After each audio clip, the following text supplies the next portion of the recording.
right, so as you know, we've been working on the Islander shirt. And tell them where we left off.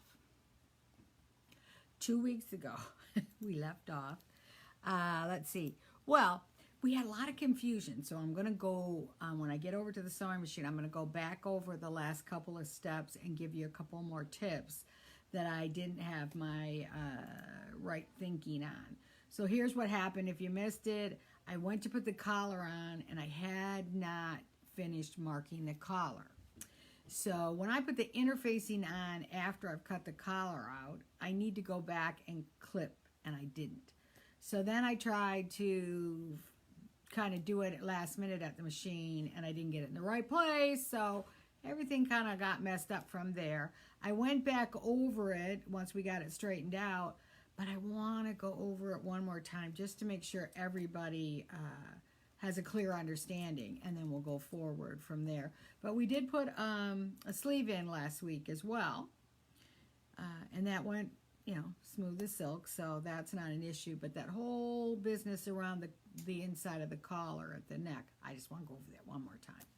So whenever Jessica's ready, we'll go over there, and that's what we'll do. I'm ready. Are you ready? I are ready. All right. Well, we will head over there to the sewing machine where she has the shirt laid out to show you that. Just gonna flip it around. We'll take a little bit of a tour. Oh, it's kind of a disaster over there. Don't look over there. Yeah, don't look anywhere in this place. Right here is fine. This looks beautiful. You have your Islander shirt, Janet, your beautiful thread wall. And notice I don't have it totally lined up at the moment, but there we go. See how we match that front. Those of you who saw episode 1 watched how I showed you how to do that.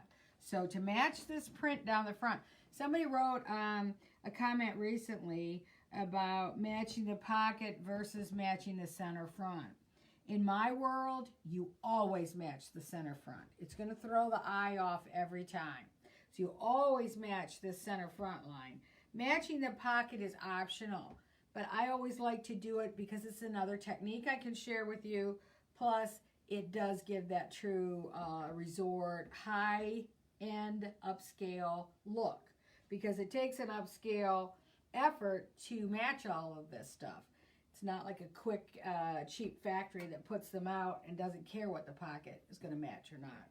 So anyway, that's here's where we were last week. And I want to just go over this where we put the collar in. And I've had a lot of questions because I have a rule that I use a lot when I teach. And that is, if you're going to top stitch something, you top stitch it from the top, which means the right side of the garment. However, there's always exceptions. So let me explain. Top stitching from the top is always important and actually makes a difference in the success if it's on a curve, like a shirt tail hem, because that's the only way you can ease in that excess and not get a bunch of little tucks in your hem, is by stitching from the top side. The other instance is it might be inside the garment. Let's say I want to top stitch this Armscye. Well, I don't want to top stitch it from the wrong side because I can't see that I'm getting it perfect the way that the eye is going to see it when it's worn. So I want to do it from the top, so what I see is what I get. But in this instance, I'm going to tell you to top stitch this from the wrong side. Now last week, I didn't do that last episode, but as it occurred to me that I always do it this way, I want to give you this way. And again, it goes against the rule of top stitching from the right side, but the reason that doesn't make a difference is because we're top stitching a needle width away from the edge here. So it wouldn't matter if I was on the right side or the wrong side to get that nice stitching right exactly where I want it. Okay, so what I'm going to tell you to do is start at the bottom, and then you're going to top stitch all the way up here to the collar, and then you're going to come around the neckline. And when you come around the neckline, remember, here's where our clip was. This is the shoulder seam, and this is our facing here. So right here was where the clip was. So that this side of the collar would be peeled back and this stitched down. So when I come around to top stitch, now I'm turning that edge under. And when I turn that edge under, I want to lay that edge right on top of the previous stitching. And it'll be there. You'll know what I mean when you go to do it. And then I want to top stitch this needle width away, all the way around that collar, continue over to this side, and back down the other side. Done. The only thing you're going to have to come back and do is top stitch these facings down. Right here on the shoulder seam. But this is faster, it's more efficient than trying to do it from the right side and stopping and restarting all the time. Because you have to do the collar from the wrong side because that's the edge that you're sewing down. Okay, so that I hope clears everything up. Is there any questions at this point, Jess? I do not have any questions. If you guys have them, go ahead and put them in the comments and we can help you out. All right, so then I will continue. So then we put the sleeve in. So if you missed putting the sleeve in, go back and watch the episode 3. And you'll see how the sleeve's put in. And as I explained last week, you could put the sleeve in with the straight stitch sewing machine, the way I showed you, and then serge finish it. Or you can put the sleeve in with a 4-thread serge and just serge it in. In that case, you're going to need an extension table on your serger, which I always have, or a cabinet.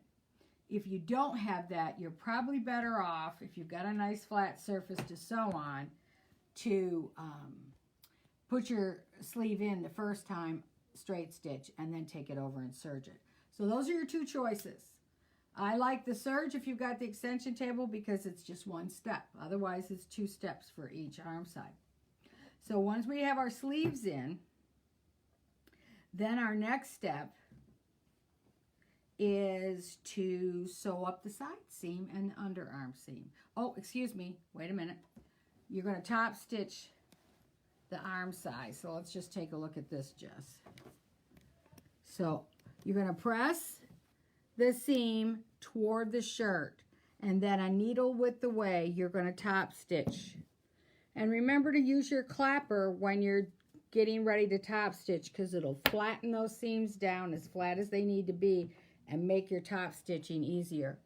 Turn you into a genius top stitcher because that's part of the trick, is just getting it nice and flat. Okay, so once you've top stitched both of those Armscyes, now we're ready to do the underarm side seam. Now remember that we pressed our sleeve over, but we haven't hemmed it, and so we want to have it unfolded when we go to sew it. So don't leave that folded, because this is the last thing we're going to do is the hem in the sleeve. All right, so let's go over to the serger.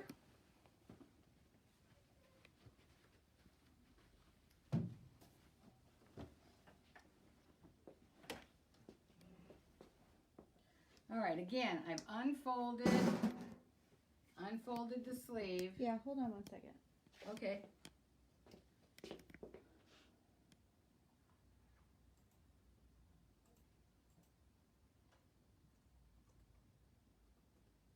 Do a dance. Just a little technical glitch here, but we'll get it fixed in a minute. And you always want to make sure before you get started that you're going to match up this underarm seam as well. So get that matched up. And now we're going to come in here and we're going to serge this. And remember, this is a 1/2 inch. So you'll want to serge this at a 1/2 inch. So you'll be cutting some off.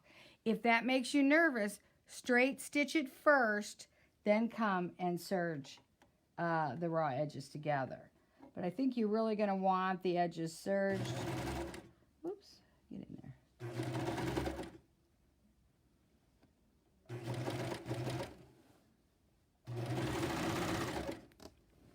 So you see I'm holding this underarm seams, match them up, thumb under, fingers on top. They're not going anywhere. No need for a pin.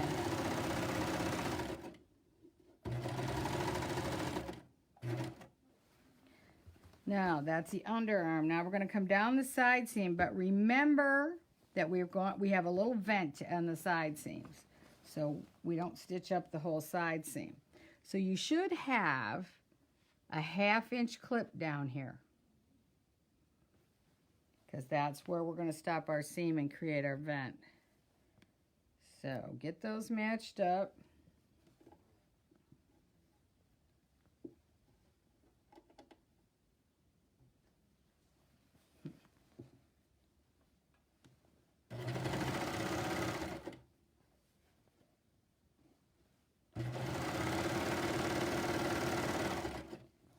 Now when we get down to the slit,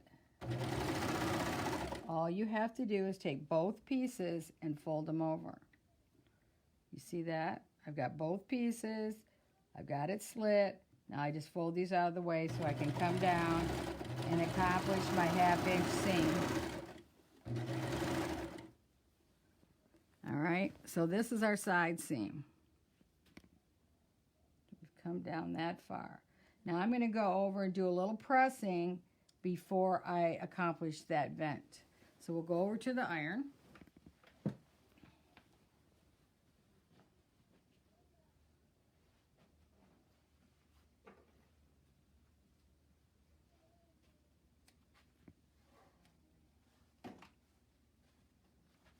Now this is where, especially long sleeve, this can happen, but you could use the seam stick, which is part of our bundle. And when you do that, especially for a sleeve, you are only pressing right on the actual seam and you don't wrinkle up anything else. It's not as crucial in this shirt because this shirt has a short sleeve, but when you've got a long sleeve, you're going to want that stick so that you can get that all pressed over there.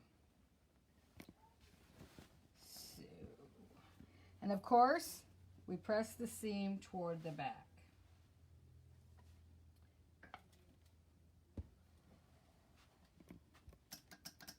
I didn't get it hot enough. Okay, so what we want to do is just double turn. And I'm going to say do it with the press. But again, you know, the factory, they just do it at the machine. And you probably could too. You're just a little, maybe a little shy about it. A little worried that it might not work. Okay, try. I know it's hard because of the small space, but the way that I'm coming in, we can't really see what you're doing. Okay. Yep, that's better. So 1 turn, 2 turns. So you turn it twice at 1/4 because you've got a 1/2 inch to work with.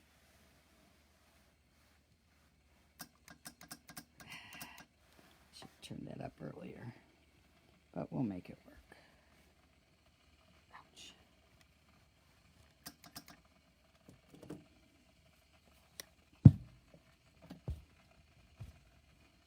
Okay, so there's what your vent looks like. Now we're going to go to the machine and we're going to stitch up above that and across and down. Enough?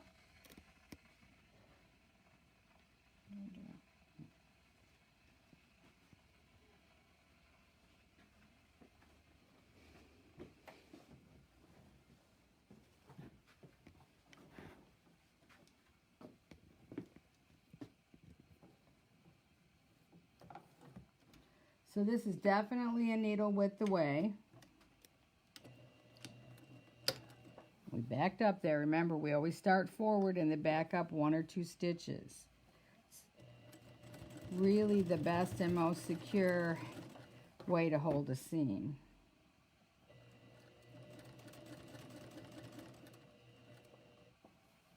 I came right up onto that seam.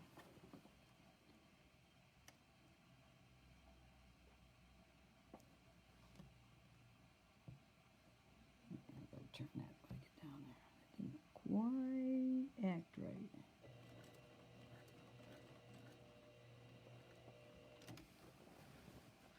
And then we're just going to come down the other side. And this is not folded under as much down here, so I'm just going to fix it.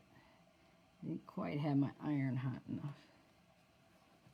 But like I said, factory workers, they just do this right at the machine. There's no pressing involved. So I can definitely correct it.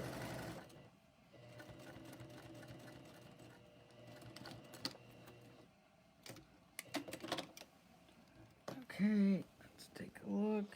And there's our vent. Ooh, what's that little thread doing there?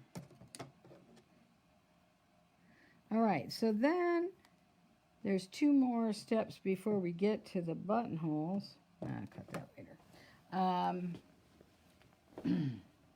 And it's the sleeve hem, and one little tip I'm going to give you that's not in the pattern guide after I do the hem. So this is the sleeve hem, and remember we folded this up. And you may, if you've never done this before, wonder, well, why am I folding that hem up? Well, now look how easy it's going to be to do the hem, because that crease is already there. So now, always sew a hem like this inside the circle. So we've got it right side out, because we're going to be stitching on the wrong side. And then we can just go right around the corner. So we're going to turn under that 1/4 inch, and we're going to stitch a needle width away. And the key on this is just to make sure you always keep that thumb under, fingers on top, so that it doesn't tweak, because you don't want to get around to the other end and not have enough sleeve left for your hem, is what will happen if you're not careful to keep it from tweaking. And by tweaking, I mean the bottom layer going through faster than the top. And we've talked about that quite a few times here. And you'll never stop hearing me talk about it, because it is the key to sewing without pins. So you just work your way around the little circle.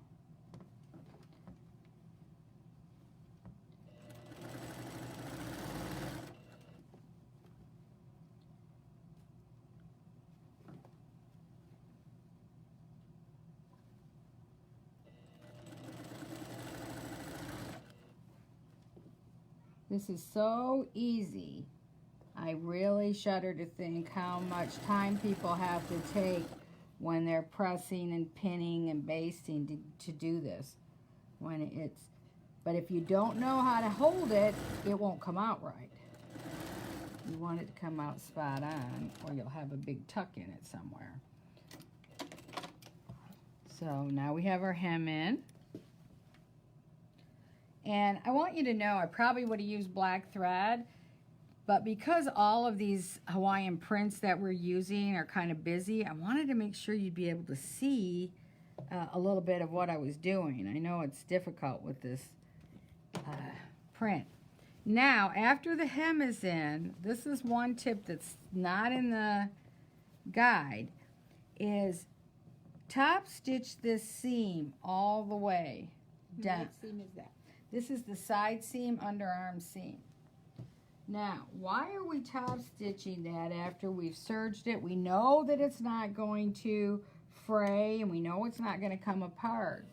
The reason is that it's easier to maintain, because if this seam is laying flat and it's stitched flat, it can't flop around when it's laundered and worn and whatever. And then I remember when I was a kid and we didn't have sergers and we pressed all our seams open. When I'd go to press a garment after the laundry, I'd have to press it inside out first to get all the seams to lay flat.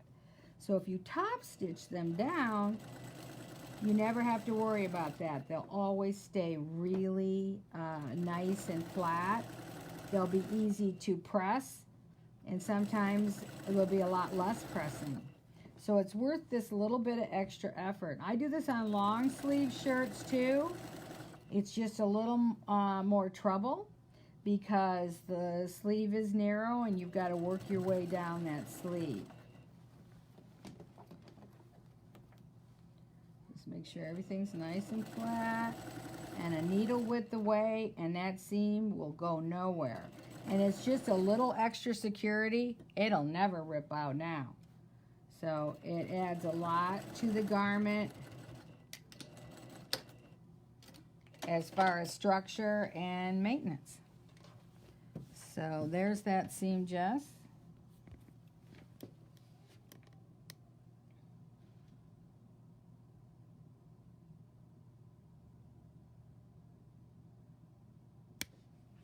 Okay, so remembering that we had marked the center front, of course I've got to do the other side and the other sleeve hem, but I don't want to waste your time watching me do that right now. Let's go into the final step of putting the buttons and the buttonholes in. All right, so we're going to start, I believe it's 1.5 inches down, but I'm going to confirm. And you're going to find these directions on the last page of the book. So we've chalked the center front line, and you can find that on your pattern guide, but I believe it's exactly 1/2 inch from the fold line.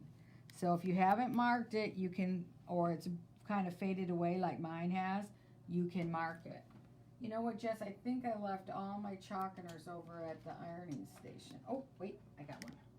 Yeah, all of them, all 100 of them are at the ironing. Well, the pink one. You found one. The blue one. This is white. All right. So let's see. I think it's 1.5 inches down. But I want to confirm. So we're making we're going to place the first buttonhole 3.5 inches down because it's the convertible collar. Boy, am I glad I looked. All right. So here's, let me see. Let me darken this line for you. All right, so 3.5 down from the top. That's the top of our first buttonhole.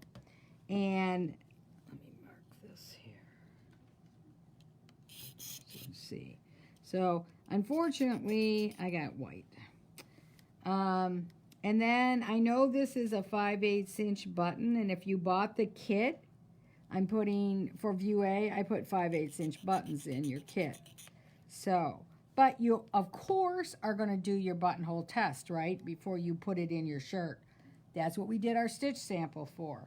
So then we're going to come down, and I believe it's every 3 inches, and we're going to make another mark. That's the top of that buttonhole. And then we come down another 5/8, and that's the bottom of that buttonhole. And then again, 3, and so on down the shirt. Are you marking 3 from the bottom? The bottom.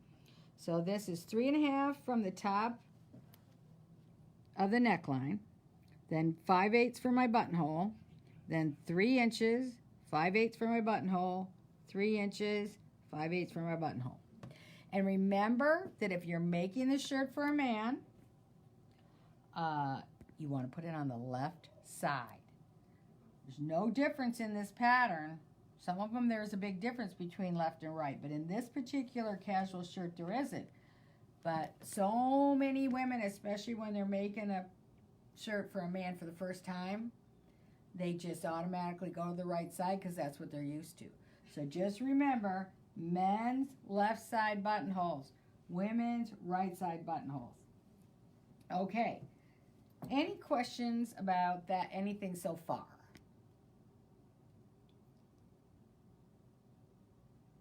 Crickets? So far, Okay. you're either doing a really good job or a really bad job. Oh, jeez. They've given up on you. They gave up on me. Okay. So anyway, let me go over. We've demonstrated this machine before, this attachment, but I just want to go over it, and maybe there will be some questions as far as the buttonhole attachment goes. But we've put a vintage buttonhole attachment on a new zigzag machine, and we are going to put our buttonhole in our sample, stitch sample. So I want to go over there and do that now.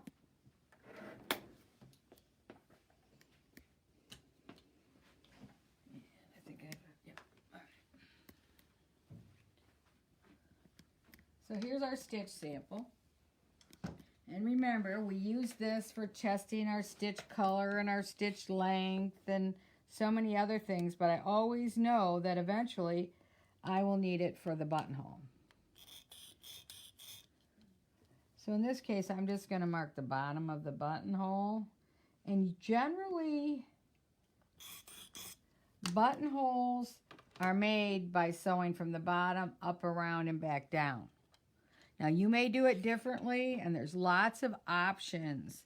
The one option for buttonholes that I don't care for, and if you're having trouble with it, it's not your fault. And that is a long attachment foot like this, that the button sits in the back somehow and measures it. Somehow. Yeah, I don't know because I don't use this one, but I have only used this kind of a foot once, and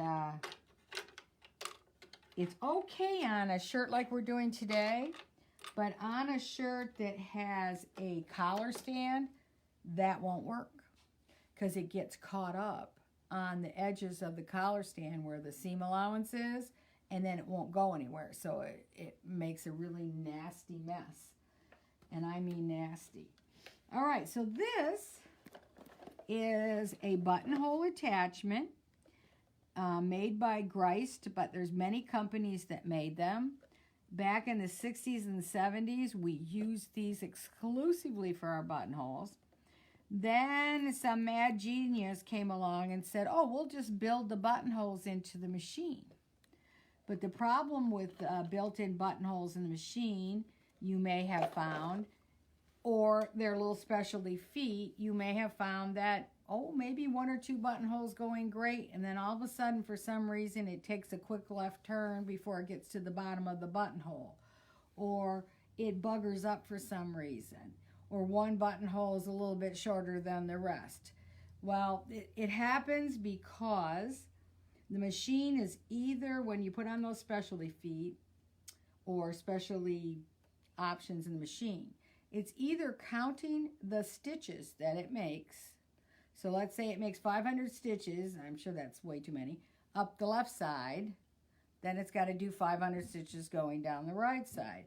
But if the fabric's extra thick or something gets caught up, it makes 20 of those stitches up at the top. So then when it comes down, it can only make 480 stitches. So it cuts it off too short. And the same thing happens with distance. It measures a distance, but if it gets caught up, it's measuring when it shouldn't be. So anyways, this comes with cams. And again, there are many, many different buttonhole attachments that you can purchase. They're not available on the market today other than at eBay, and I found lots of them. And Jessica's going to tell you what episode you can watch that gives you more information about the vintage buttonholes. But they come with either metal or plastic cams. And the beauty of this is you put the size cam you want in here, and you can adjust the width here, which is the opening in the buttonhole. So you know, sometimes the threads are just too close together and you can't even cut a hole open. Then you'd be able to adjust it here. Then, so now I've got my cams in. It fits right onto the shaft like any other foot. The only difference is there's, and I don't know if you can see this right here, but there's a little open prong that sits on the needle bar. So the needle bar is the screw that screws the needle in. So there's just a little open thing that sits on there. No, you can't. That's probably the best you can do. All right, so I've got it all lined up, and now I've got a knob up here, and I'm going to turn it to start where I want it to start. And I'm going to have it start right here. All right, and then it's just a matter of sinking the needle.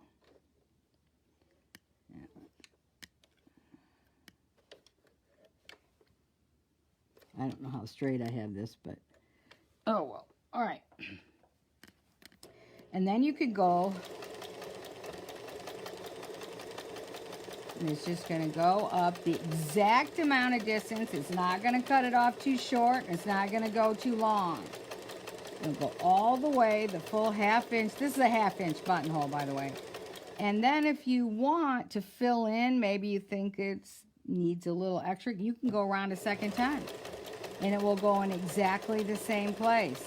So with that lighter thread that we're using for this fabric, you might want to go around a second time. And that's all there is to it. And it comes out perfect every doggone time. And I'm so fed up with so many of the machines and have had so many sad stories to tell that I used these when I was a kid. I said, I'm going to go find one of those, and I have not looked back. She said she was going to go find one of those, and 20 deliveries later, she had 20 of them. I like eBay. It was fun. Yes, Mary beat me to it. Thank you very much, Mary. March 13 of 2018 is the episode where Janet shows you more about the buttonhole attachment, the cams, her eBay obsession, and how to work it. All our videos are in chronological order on our Facebook page under the video tab. So you'll want to go to March 13, 2018. When we are done with the video today, I will link it in the comments if that makes it easier for you.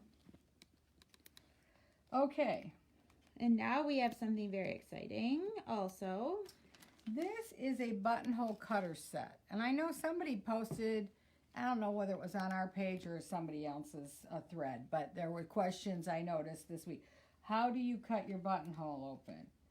And the last thing you want to use is a stitch ripper or a pair of scissors. Why can't I get into this? Here. Let me see that. Oh, I see. I got it. Before we get into cutting that, there are a couple questions coming in. Okay. Mary says that her baby lock machine is, in quotes, fat behind where the needle is, and she's having a hard time finding a buttonholer that will fit back there. Exactly, Mary. And you know what? Mine is too. And so I went out and got a very inexpensive machine. Now, when I was running production out of my little studio, I went and bought a garage sale zigzag machine. I think it was a Kenmore or something. And it was an all metal machine. And I put I had a machine repairman, Jimmy, rig the foot for me, or the attachment. And then that machine was just set over in the corner, and every time I need buttonholes, I would use it. And I do the same thing here with this one. But this is probably, you know, a $200 machine. But you can get garage sale machines. If they still do a nice zigzag, that's all you need. It's the clearance back here. Here's what she's talking about, is getting it in here. Because so many of the machines, they've made this housing come down so far. I hate that for so many reasons, but particularly when I can't get a buttonhole attachment in here. So it may be, and I'm glad you brought that point up, it may be, Mary, that you have to find a machine that you can call your designated buttonhole machine. And so then I think that'll answer Pam's question, because she wants to know what machine you're using. She just has this machine just to make her buttonholes. Yes. And Marianne is wondering, what are the rules for vertical and horizontal buttonholes? Well, that's a good question. Men's shirts are always vertical. Shirts are vertical.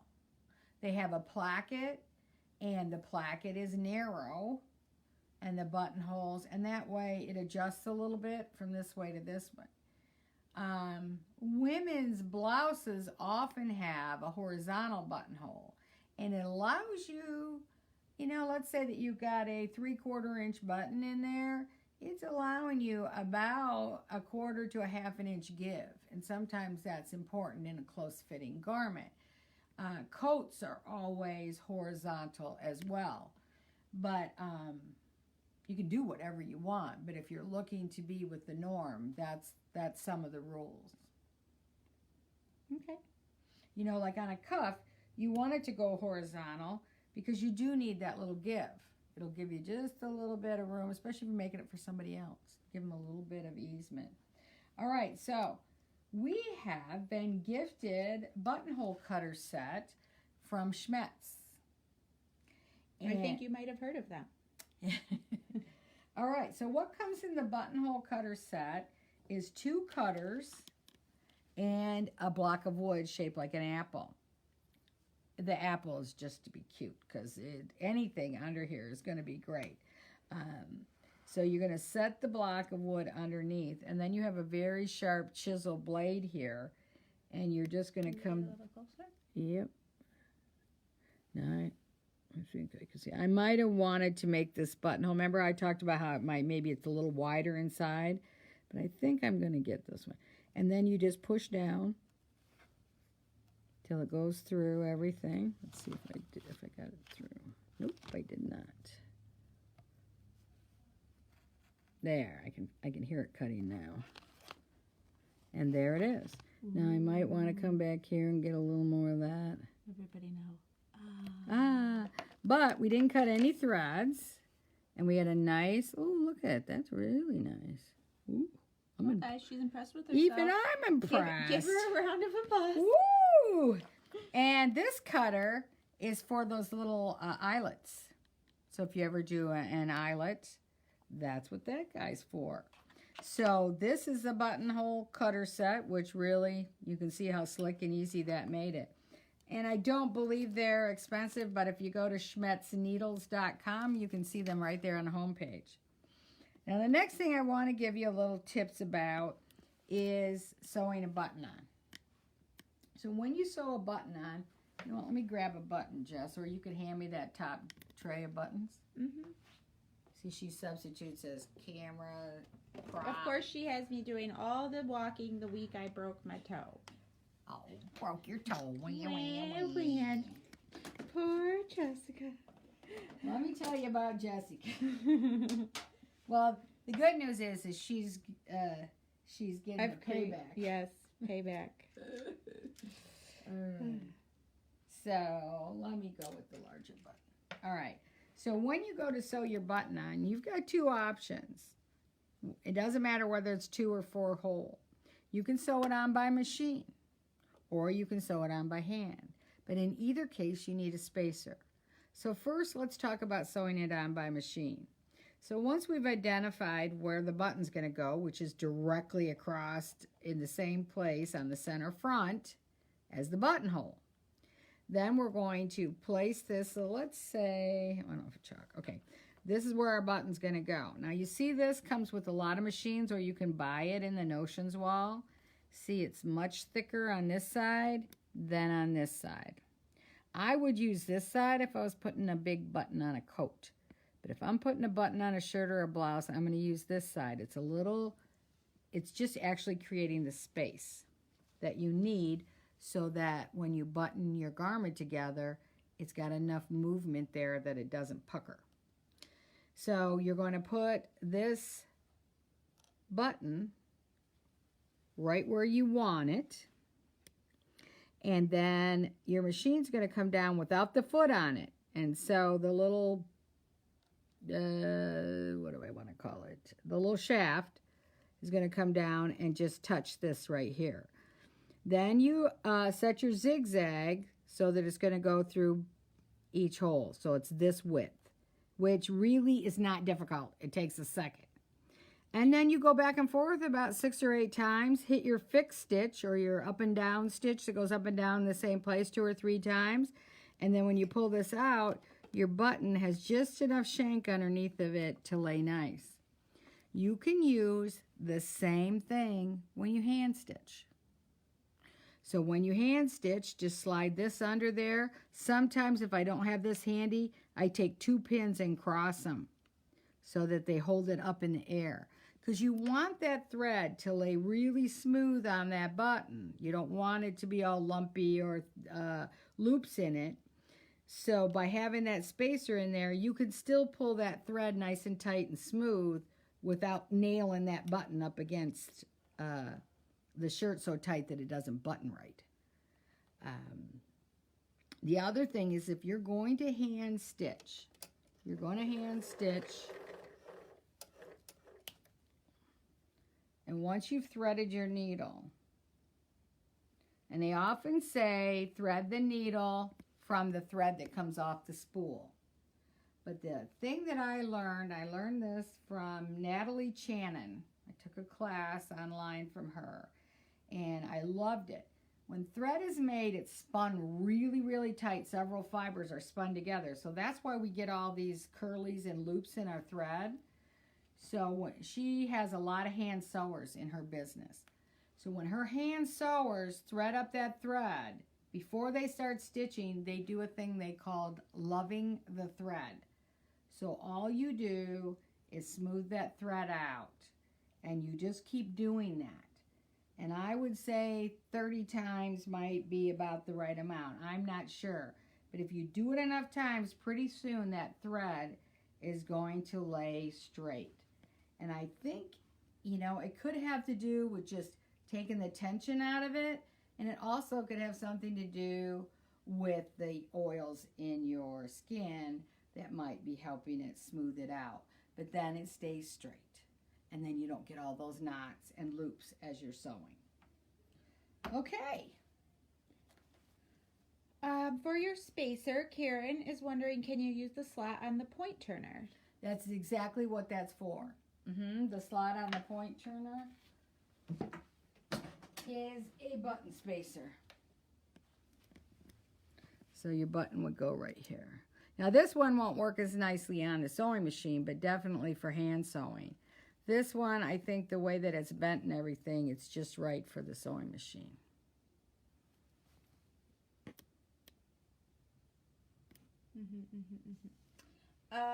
Yeah. Golly gee. Good job, Janet. We have our shirt done. Well, we have all the aspects of it done. all the aspects. Mine's almost done. If anybody else has questions, feel free to shout them out. In the meantime, I had a couple off-topic questions. Okay. Your shirt. Yes. What's the fabric? Linen. Okay. Linen with a little cotton accent.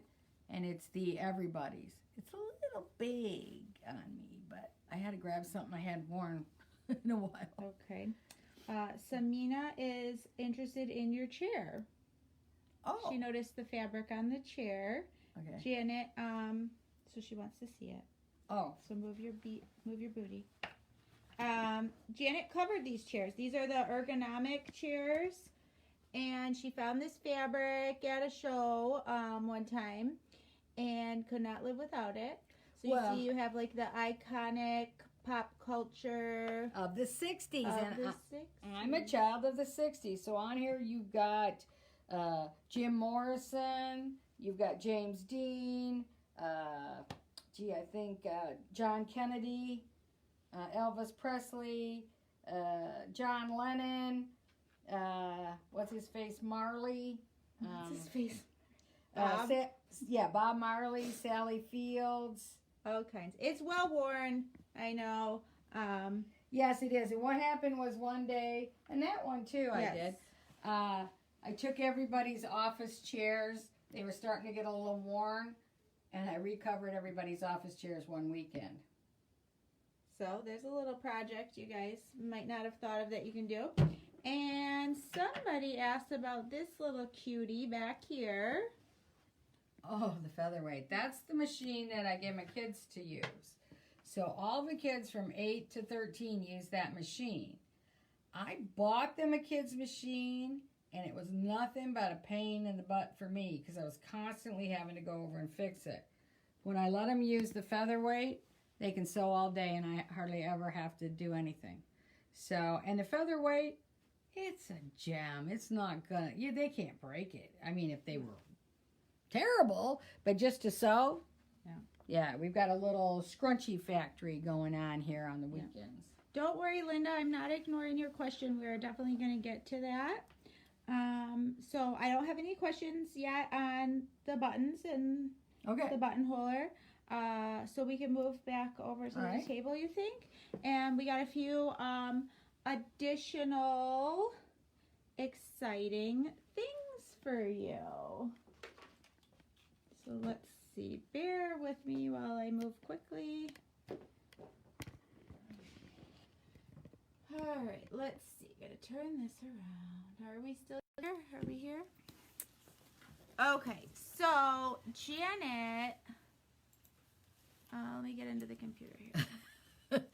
A little technical difficulties here in the office. So, when we were setting up this sew along, one thing, and we knew that we wanted to talk to Schmetz about kind of like sponsoring the sew along a little bit, because we know we love their products. We've been talking about their needles and everything. But one thing that Janet knew that she had to have was that buttonhole cutter. She's like, those I love. They make those. They're great. They hold up everything. Well, they just started carrying them, too. Right. Yeah, it was a new product for them. So she's like, Jessica, get me one of those. And of course, Rhonda sent us one, but she did us one better, and she sent us 3. So one for us to use, and one for a winner, and one for another winner. So we have another giveaway. Yay! Thanks, Rhonda. So what we are going to do is, just as before, we're going to ask you to put something in the comments, and that is, we would like to know what, we asked last week what Islander pattern you wanted to sew next for yourself or for someone else, just personally sew. This time we want to know, what is the next sewing technique or skill that you want to learn, or perfect or accomplish, yeah. Something that you have a hard time with or haven't done yet or are scared of. What is it? It doesn't have to be Islander related, although all things sewing are. And when you say that you're scared of, I hadn't even thought of that, but I know that every single one of you has got something that you're tiptoeing around and won't do. You won't pick that pattern because it has a zipper. Or bound buttonholes, or buttonholes, or, you know, a collar. Pam says pleating. There you go. There's so many things that we avoid, and then when we try them, we find out, oh, this is so bad.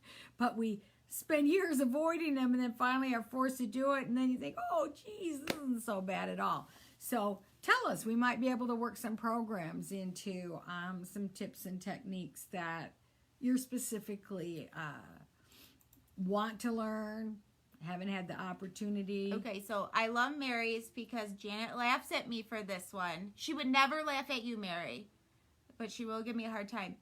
Turning under 1/4 of an inch as she sews. It's so stressful for me. I don't want to mess it up. I don't want to end up this much and then this much. And she's like, okay, here's the deal, Mary. Measure it at first. Maybe make a little chalk mark at the beginning of the seam. Then come back after you get the needle down and turn under the same amount. You can even turn it up a little bit to see, and grab it and sew to it. After 2 or 3 times, you won't need to do that anymore. And here's the other thing, which is, I always tell Jessica, I don't care if it is a 1/16 or a 32nd off one way or the other. 1/4 inch is a suggestion, because usually you're turning it under on a hem or on a facing. So it doesn't have to match to anything. So if you get 3/8 or slightly under 1/4, it's okay. It's perfectly okay. So being extremely precise on turning under that 1/4 of an inch, don't let that hang you up. Because if you're slightly off, just be consistent.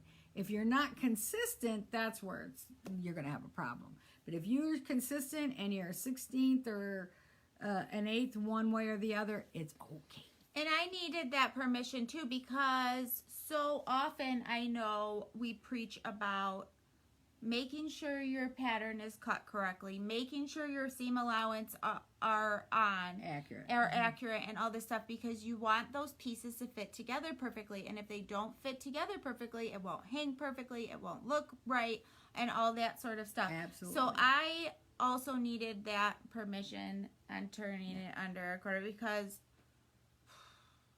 it is amazing. I want to press it. She won't let me press it. As a pattern drafter, it doesn't take me 10 seconds to figure out which pieces are monumental and which ones have a little leeway.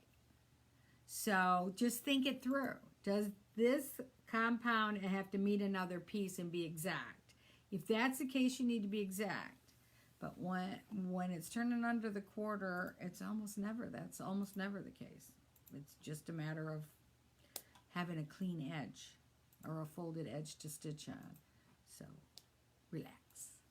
All right, Donna wants to know what that tool was that you used when you were ironing the seam. The seam stick. The seam stick. And that's one of our wooden pressing tools. I linked you on your comment.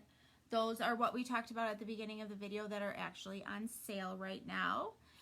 And that one's not? No, it is. Oh. It's just great for a long sleeve like this, because once you've got that seam sewn up, there's no way you can get an iron to press that seam down and not press other parts of the sleeve creases that you don't want. Also in pants. And we've made ours 24 inches long. A lot of them are only 12 or 18 inches long, but ours is 2 feet long, so you can get a nice long stride on a pant leg as well. So yeah, those are on sale. All three of our wooden pressing tools and are the on bundle sale is this on week. extra sale. It's already marked down as a bundle. Extra sale this week. Yeah, these are well worth the investment. It's not that expensive to begin with, and they'll never wear out. They're, an excellent tool that you'll have forever. So it's not like you're going to ever have to replace it. Mary Klein is just joining us. She just got home from work. Mary, you're going to want to go back and watch the beginning of the video because your name was mentioned.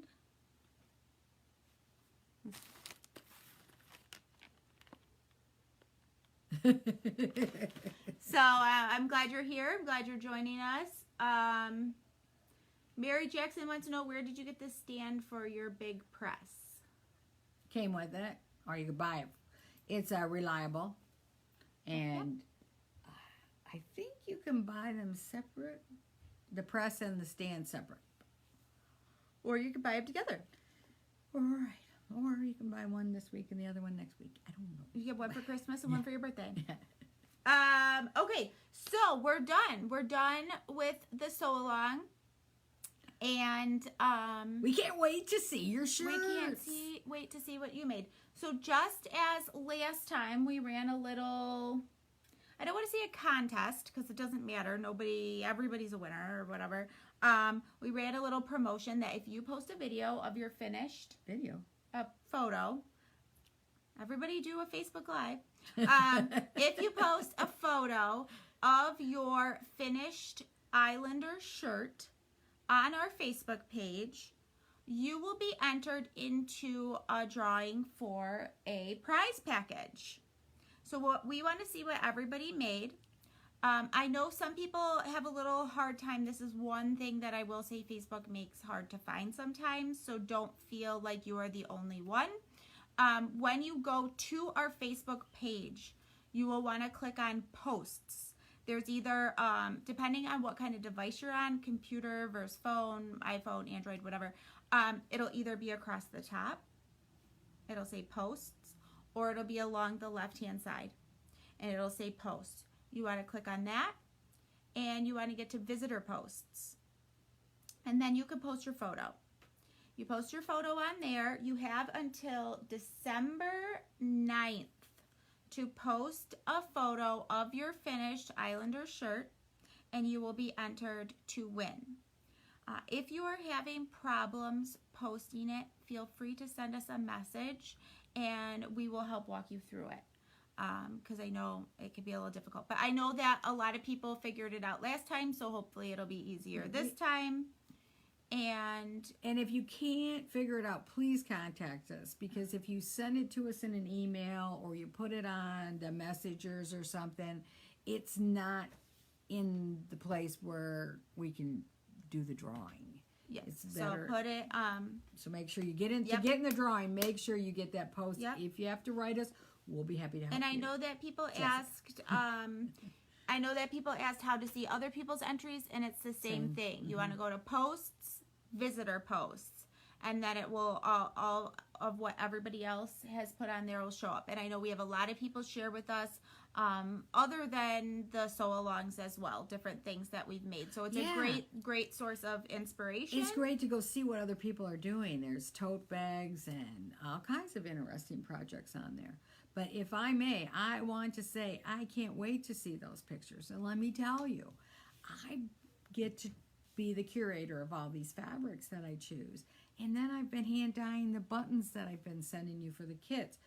But I don't get to see it finished. I get to see the kit as it leaves, and I think, oh, that's going to look so cool. I want to see it.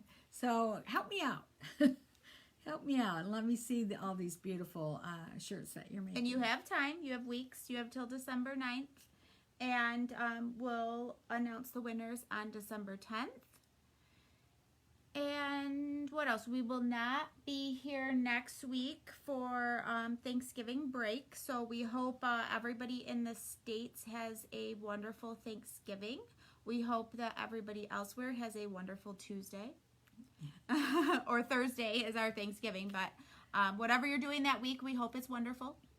And we will be back the following week after Thanksgiving.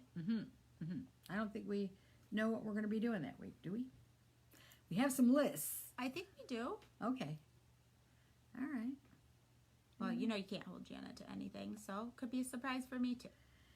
Yeah. And me. I'm easily distracted. And so who knows? So, quick recap, because I know it's a lot, but it's all very exciting.